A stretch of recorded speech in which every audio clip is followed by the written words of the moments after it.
We imagine plants as still, silent, the backdrop to life rather than life itself. But nature already hints at something stranger.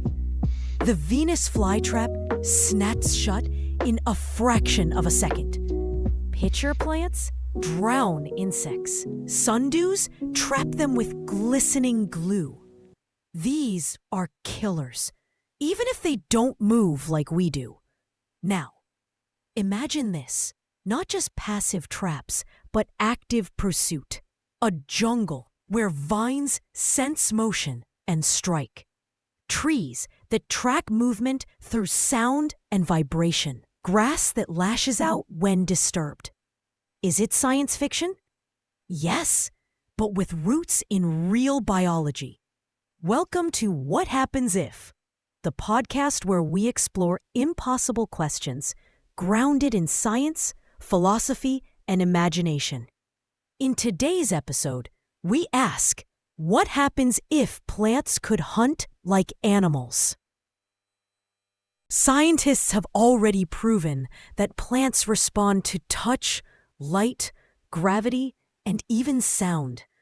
A 2014 study by Dr. Monica Gagliano found that pea seedlings could learn to associate a sound with the direction of light, a primitive form of conditioning. Other research shows that plants emit electrical signals, communicate through underground fungal networks, mycorrhizae, and even share nutrients with their kin. The Venus flytrap is triggered by tiny hairs on its leaves. If two are touched within 20 seconds, it snaps shut. This response is powered not by muscles, but by rapid changes in water pressure within the cells. And it can count. Yes, count. Up to 5 touches, in fact, before it begins producing digestive enzymes. Sundews curl around their prey. Pitcher plants create slippery, aromatic traps, and all of them do this without a brain. Plants are already reactive. They just operate on different time scales than animals. So what would it take for plants to evolve into true hunters? First, motive.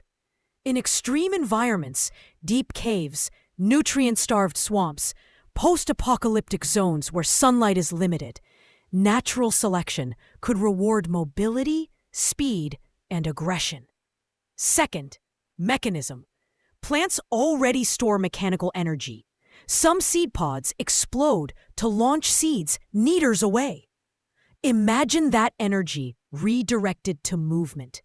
A vine that snaps like a whip. A flower that clamps down on birds, not bugs. Third, perception. Plants can detect light and chemical signals. But with evolutionary time, these could sharpen. Imagine heat-sensitive leaves, echo-detecting trunks, acoustic feedback through root systems. We're not talking brains, but we are talking about an upgraded reflex system. Enough to act, enough to react. Picture a world reshaped by this evolution. You walk through a dense forest. The leaves track your shadow. The undergrowth rustles not from the wind, but anticipation. Birds no longer nest in trees. They fear them. Cities build magnetic barriers to keep aggressive root networks from invading underground systems. Farmers engineer docile crops, afraid that a rogue tomato vine might one day entangle its own grower. The air is clearer.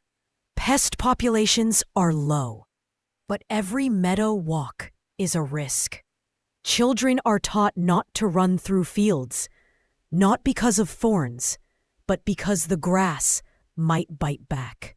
This isn't just a story about dangerous plants. It's about how we define intelligence, how we assume stillness means ignorance, that life without a face is life without purpose. But plants are alive. They respond. They calculate. They survive. If evolution nudged them just a little further, would we even notice the moment they changed? And more importantly, will we be ready? Thanks for listening to What Happens If. If you enjoyed this episode, don't forget to follow, rate, and share.